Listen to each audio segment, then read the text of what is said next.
Welcome back to the deep dive. You know, usually when I get the research packet for today, there's a clear theme. We'll have papers on AI or historical documents. It makes sense. But I have to be honest, looking at what you brought to the table today, I thought there was a mistake. It does look a bit disjointed at first glance, doesn't it? Disjointed is putting it mildly. It looks like two completely different lives fell out of a briefcase. On one hand, this super dense technical user manual for a coffee machine, the Dr. Coffee H2. Right. Then a panicked Reddit thread from a barista who sounds like they're 5 minutes from being fired. A blog guide on milk foam. And then just sitting there. Yeah. A set of English grammar worksheets on the Zero Conditional. It is an eclectic mix, I'll give you that. Oh. But I promise this isn't a mistake. There's a method here. Okay, so what's the puzzle? Because right now I'm seeing grammar drills and espresso shots, and I'm struggling to see the bridge. The puzzle is fluency. We always think of fluency as a term for, spoken languages, being fluent in French or Japanese. Sure. But if you actually watch a master barista use a complex machine, like this Dr. Coffee H2, it's not just mechanical. It's fluent. They aren't thinking about the steps. They're basically speaking the language of the machine. That's a fascinating angle. So the mission today isn't just about making a latte. It's about decoding the language of the skill itself. Exactly. We're going to use these grammar worksheets to decode the technical manual. We're going to treat coffee making like a syntax system.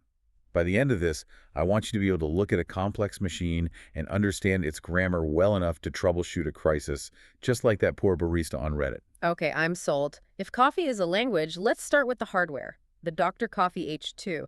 This is not your average kitchen counter machine, is it? No, this is a serious piece of engineering. The manual talks about a 4-inch touchscreen, a bean hopper that holds 200 grams of coffee. It's built for precision. But the detail that really matters for our analogy, the part where the grammar kicks in, is the grinding adjustment ring. I saw that. It lists a grinding index from 0.7 to 1.3. Right. And the manual gives us our first absolute rule of the machine's language. The smaller the value of the dial, the finer the powder. Okay, so smaller number equals finer powder. Simple enough. But why does that matter? Why do we care if the powder is 0.7 versus 1.3? It's all about resistance. A finer grind, that 0.7 setting, packs the coffee particles really, really tight. So the water has to work much harder to push through it. And that pressure is what pulls out the flavor. Exactly. It extracts more oils, more flavor. It creates that rich crema on top. So if you turn it all the way up to 1.3... the particles are coarse.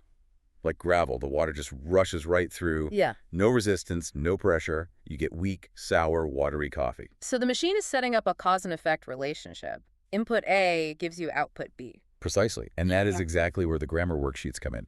You mentioned the source on the Zero Conditional. How do they define that? It's been a while, but it says it's formed with if or when plus the present simple followed by another present simple. And when do we use it? What's its function? It's for general truths, scientific facts, and instructions. The example they give is the classic one. If you heat ice, it melts. If you heat ice, it melts. Notice how certain that is. It's not a prediction. It might melt. It's a law of physics. A creates B every single time. And you're saying this coffee manual is basically just a book of zero conditionals. It is exactly that. A technical manual is just a list of if-then statements that define the reality of the machine. Look at the power button section. It says, if you press and hold a circular button for 3 seconds, the machine enters the soft-off state. It's a logic gate. It's a promise. If you do this, the machine is obligated to do that. And this seems obvious until you get to the safety matters section. That's where the Zero Conditional stops being an instruction and starts being a threat. I saw that part about water hardness. That seemed very specific. If the carbonate hardness in the water exceeds 5 degrees DKH, damage occurs. Yeah. That is a brutal Zero Conditional. The machine doesn't care if you didn't read the manual. If X is true, if the water is hard, then Y will happen. It will break. It really strips the emotion out of it. We get so frustrated with tech, but the machine is just executing its grammar as being perfectly logical. Exactly. If the machine is acting up, it's usually because we're speaking gibberish to it. And nowhere is that syntax harder to master than with the milk. Right. This is where the human takes over from the machine. We have this guide by Ivan Bez, How to Steam Milk. This is the holy grail for baristas, achieving microfoam. And Ivan uses this really specific metaphor I liked. He says the goal is for the milk to look like wet paint. That is the perfect description. Shiny, glossy, smooth, no big bubbles. If your latte has bubbles like dish soap, You've failed the syntax. You've spoken the language wrong.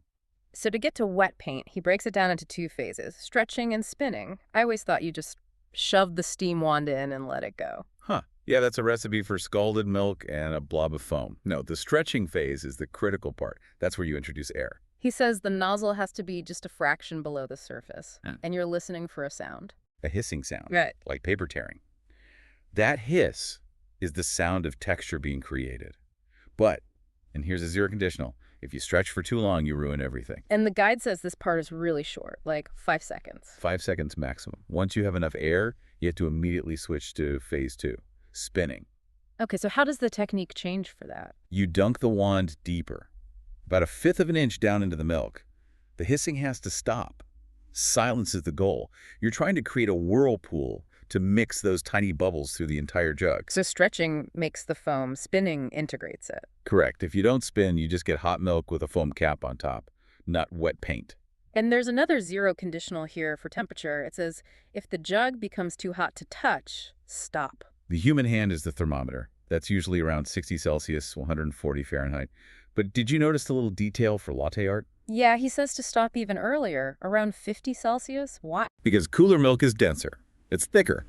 The logic is, if the milk is cooler, it supports the crema better. It helps you make those crisp white shapes. Too hot, it gets thin, and the design just washes out. Okay, so we have the theory. We have the grammar. If you hiss for 5 seconds, then spin until 60 degrees, you get microfoam. It sounds foolproof. In a textbook, it is foolproof. In the real world, variables change. And that brings us to our Reddit thread. This was painful to read. User Prismatic Story in the Show Barista subreddit. They're in a full-blown crisis. A classic case of applying the wrong grammar to a new dialect. So the situation is their old shop had a slow machine. The new shop has a high-powered flip switch steam wand. And they say the milk gets hot water too fast. They can't get the texture. The art is a mess. And their boss is threatening to fire them. Yeah, the stakes are high. This is about their job. And they're trying everything. They even tried putting ice cubes in the milk pitcher. The desperation move. If you add ice, you lower the temperature, sure, but you also dilute the milk. You're solving one problem by creating another. The comments section, though, is like a troubleshooting masterclass. It really is. User Max Cole just drops the hard truth. 100% skill issue. A bit harsh. But accurate. And I don't think they meant it to be mean. It's a diagnosis. The machine isn't broken. The operator's grammar is wrong. Prismatic Story is trying to use the 5-second stretch rule from a slow machine. On this new monster, 5 seconds is an eternity. And that's where User Studio 6 comes in. They say on a powerful machine, you don't stretch for time, you stretch for volume. They say, let it rip for maybe 1 to 2 seconds. That's the key insight. The rule isn't if you stretch for 5 seconds, you get foam. That rule is flawed. The real rule is if you introduce X amount of air, you get foam. On a slow machine, that takes 5 seconds. On this fast one, it takes 1. The variable changed. The steam pressure, yeah. So the input has to change to keep the result the same. And User Numerous Contest 507 added another great tip about depth. They said with a powerful wand, you have to start with the tip lower in the milk to prevent the explosion. If you start at the surface with high pressure, it just blasts big bubbles into the milk immediately. By burying the tip first, you use the milk itself to dampen that initial blast. So the Reddit user's mistake was thinking the technique was the constant, but the physics is the constant. The technique has to adapt. Exactly. They weren't fluent yet. A fluent speaker adjusts to the room. This barista was basically screaming in a library. That idea of maintenance of skill, it actually connects really well to the maintenance of the machine itself. The Dr. Coffee manual is half about how to keep the machine alive, and you're mapping this to a vocabulary textbook. Yes, English vocabulary in use. It seems random, but look at the section on study routines. What does it say? It suggests a weekly routine of 30 to 45 minutes for new words and a daily routine of 5 to 10 minutes for revision. Okay. Now look at the Dr. Coffee maintenance schedule. Wow, it's identical. Daily cleaning, like the brewer rinse and milk rinse, that's your 5-minute revision. And the regular maintenance, the deep clean, the descaling, that's your intense 45-minute study session. And if you skip the daily vocab revision, you forget the words. If you skip the daily milk rinse, it's a lot grosser. It's dangerous. The manual goes right back to that warning tone. If you do not clean the milk system, it becomes harmful to health. That zero conditional is now a health and safety issue. And looking at the manual, cleaning the milk system isn't a single button press. It's a whole procedure. You have to remove tubes, squeeze covers, disassemble parts. You need to know the vocabulary of the machine's parts. You can't clean what you can't name.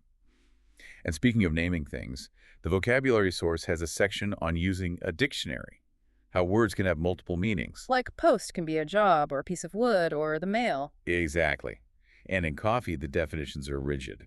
We've been saying steamed milk and foamed milk, but they're not the same thing. Right, that Ivan Bez blog makes this distinction. He says steamed milk is when the microfoam is mixed into the liquid. It's textured. That's our wet paint. Whereas foamed milk Is just hot milk with dry, separate bubbles sitting on top. Right, so if you order a latte and I give you hot milk with a scoop of fluff on top, I've technically given you foamed milk, not steamed milk. The barista has failed the definition test. They've used the wrong vocabulary. It's a semantic failure that ruins the drink. I feel like once you know that distinction, you can't unsee it. You start judging every coffee you get. That's what happens when you learn a language. Yeah. You start hearing the grammar mistakes. Yeah. But it also helps you understand why a drink is good or bad. It stops being magic and it starts being mechanics. So let's zoom out. We've got the machine, the physics, the crisis, the maintenance. How do we synthesize this for the listener, the learner? What's the mindset? I think it goes back to that vocabulary source. It says to organize your notebook by topic. Food, garden, whatever. You should do the same with any technical skill. So chunking the information. Right. Don't just try to learn coffee. That's too big. Create mental folders. Folder 1, safety specs. Folder 2, steaming variables. Folder 3, troubleshooting. That makes the panic manageable. When the Reddit user was failing, they were just overwhelmed. But if they had that folder, variable, steam pressure, they could have isolated the problem. Pressure is up, so time must go down. It turns a mystery into a math problem. And that requires active learning. The vocab text says, be active. Don't just read, do. So for coffee, that means literally listening for the hiss. And watching for the wet paint. You have to check your output against the zero conditional truth. If it looks like dish soap, I added too much air. You have to, on that, analyze it and adjust the variable. It's about context, too. The grammar source talks about formal versus informal language. You speak differently in a courtroom than at a bar. And you speak differently to a home espresso machine than a commercial one. The grammar changes. You have to respect the hardware you're in front of. That was the Reddit user's downfall. They were trying to speak informal home machine to a formal commercial machine. But the underlying physics never changes. Never. Heat melts ice. Air creates bubbles. Pressure extracts flavor. Those are the constants. The variables are just how we manipulate them. This has been a really surprising journey. We started with a manual and a grammar sheet, and we've ended up with a framework for learning almost anything. I think so. Coding, mechanics, cooking, it's all just inputs, outputs, and the variables in between. We've decoded the Dr. Coffee H2. We know wet paint is the goal. We know that with a high-powered wand, you bury the tip and cut the time. And we know that if you clean your machine daily, it won't kill you. A very important takeaway. Please clean your machines. I want to leave the listener with a final thought on this idea of fluency. We usually think that word is for, poets or linguists, but isn't mechanical proficiency just another dialect? I absolutely think it is. When you see a mechanic listen to an engine and say, oh, it's the timing belt, they're not guessing. They're understanding the language of the engine. When a barista pours a perfect rosetta in 3 seconds, they're not calculating angles. No. The tool has become an extension of their mind. They've internalized the if-then rules so deeply they don't even think about them. That is the definition of fluency. So here's the challenge for everyone listening. Look at your own work this week, your hobbies. Try to find the zero conditional truths that govern them. What are the if X then Y rules you follow without thinking? And if you find you're not getting the result you want, maybe check your variables. You might just be stretching the milk for too long. Or maybe your grind is set to 1.3 when it should be 0.7. Thanks for diving deep with us today. We'll see you on the next one. Goodbye, everyone.